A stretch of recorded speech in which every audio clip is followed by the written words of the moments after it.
finally, you have Matthew Stafford.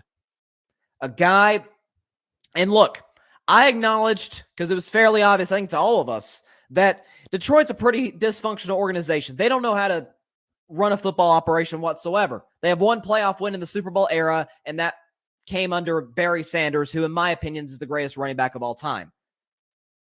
But Matthew Stafford was in Detroit for 12 years, 0-3. Didn't complain, didn't say much, put up some big numbers. He earned the name Stat Padford from myself. Heck, I even used it this season. Many others out there used that particular nickname for one Matthew Stafford.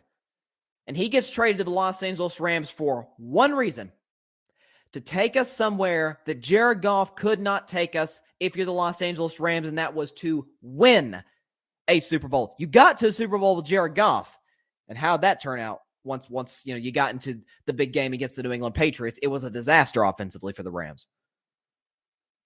For all the criticisms that I've had of Matthew Stafford, and later in the show, I'm going to discuss whether he's a Hall of Famer or not after this win. For all the criticisms I've had and a lot of people have had of Matthew Stafford, that's now 3 straight games in the playoffs with a game-winning drive. They blew the 27-3 lead to Tampa. We're thinking, oh my goodness, Tom Brady's about to pull another Atlanta Falcons. And Matt Stafford said, no, Tom, not only are you not getting the ball back, I'm going to send your butt into retirement. I'm going to lead a game-winning drive with 2 completions to Cooper Kupp, and they kicked the game-winning field goal and moved on to the NFC Championship game, where against a team that had beaten them 6 straight times in the San Francisco 49ers, he led yet another game-winning drive, capped off by a game-winning field goal. 2 weeks later, last night, down 4, season on the line, all the pressure of the football world, heck of the world, it's the Super Bowl for crying out loud, on Matthew Stafford. And he, along with the Super Bowl MVP Cooper Kupp, led a game-winning drive, capped off by you guessed it, Stafford to Kupp connection for a touchdown to put the Rams on top. And, of course, the Rams defense got the stop when it was all said and done. I'm hearing a lot of Bengals fans today complaining about the Logan Wilson holding call. Say, oh, the refs cost us the game, the refs. And y'all know this is one of my biggest pet peeves in sports, not just football, but in sports, when fans blame refs. Cincinnati, first of all, you shouldn't have been here to begin with. I've said that for a while. You don't have a Super Bowl roster. You don't have a Super Bowl team. You have a Super Bowl quarterback. Okay, Joe Burrow's spectacular, and I'm going to talk more about Joe later in the show. But everything that could have went Cincinnati's way went their way. Odell is cooking you guys in the first half. 2 catches for 52 yards. That's an average of 26 yards per catch. And it sucks. He goes down with an ACL tear. So you get that break. Shortly after, Matt Stafford throws a pick in the end zone, gives you guys the ball back. And the Rams were driving. Remember, the Rams were driving down the field to probably get more points, possibly go up 20 to 10. Stafford throws a pick in the end zone. You didn't do anything with that. To start the second half, okay, I don't even think this is hyperbole. This, to me, to start the second half, was the most blatant missed offensive pass interference I have ever seen. Okay, Bengals fans, y'all are complaining about, Logan Wilson and everything, and I'll get to that play later, but you should have been down double digits in this game because of this right here. Any day of the week, he grabs his face mask. T. Higgins is grabbing Jalen Ramsey's face mask. I'm not here to say Jalen Ramsey played a great football game yesterday because he didn't, but you got to be kidding me. He doesn't just grab it. He turns his whole head around. Jalen Ramsey getting up like, did you guys just see the same play that I just defended? Like, what is going on here? You have that. And then on the very next play for the Rams on their drive, Matthew Stafford, yet again, throws another pick. And we're thinking, oh my goodness, the Rams are about to really screw this up in the first minute of the second half. And then Aaron Donald happened.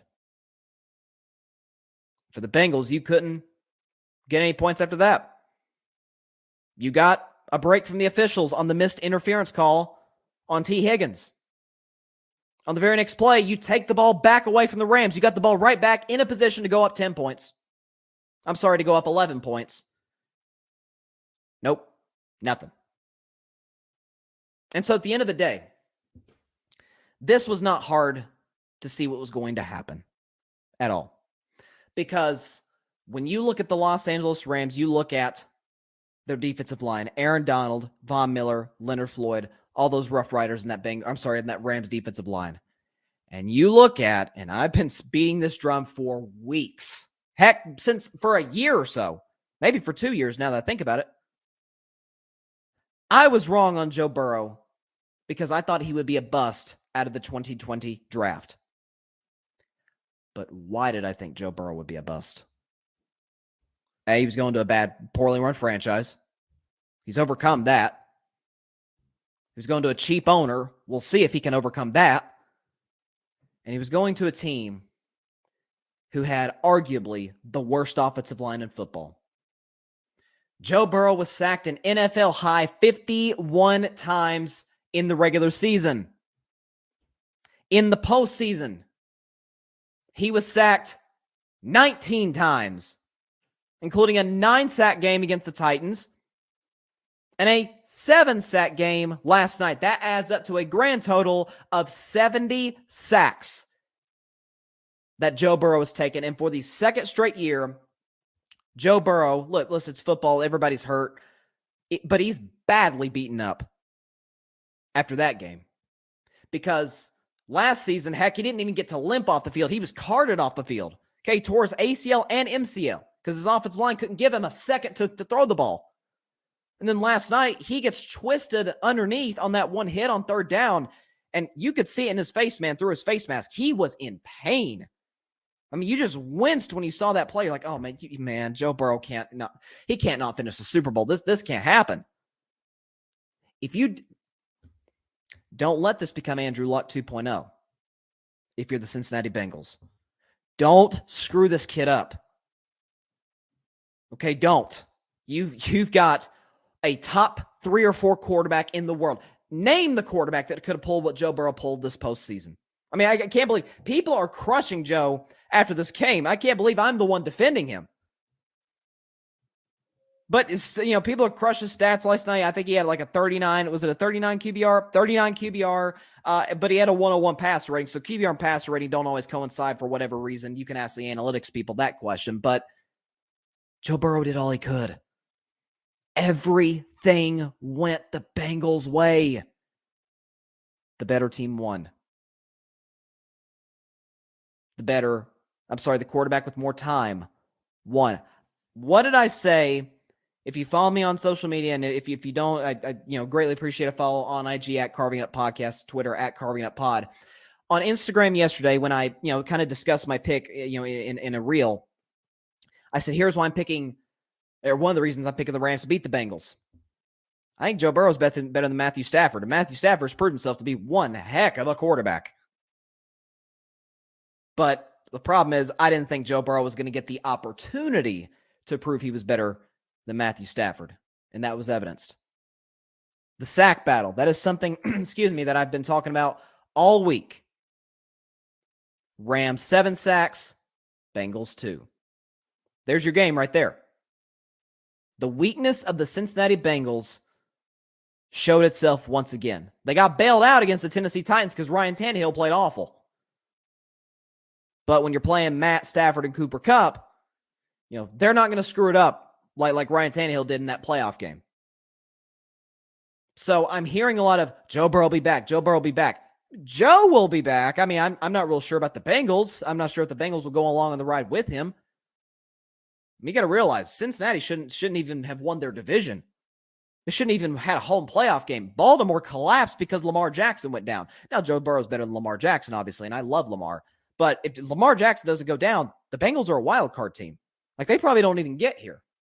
And so, remember, Dan Marino is a great comparison, okay? Dan Marino, with the Miami Dolphins, made it to the Super Bowl in his second year, just like Joe Burrow. Listen, they lost to Washington, but this kid Marino, he is special. He's going to be back, and Marino was special, and to me, he's like the 5th or 6th greatest quarterback ever. He never went back to a Super Bowl. So for Joe Burrow in a brutal division, in a conference loaded with great quarterbacks, he is among them. Are we sure we're going to see him back in Los Angeles? Or not necessarily Los Angeles, but just in the Super Bowl in general? I have my doubts. And it ain't because of the quarterback. Zach Taylor got really conservative in the second half of that game after the Bengals built the lead. Okay. The O-line's bad. Jamar Chase in the second half. Outside that one catch in the first half, Jamar Chase was a no-show. And so at the end of the day, the better team won. Thanks so much for watching the show on YouTube. Be sure to click that big red subscribe button and go check out the other clips and full shows of Carving It Up Live. Have a blessed day.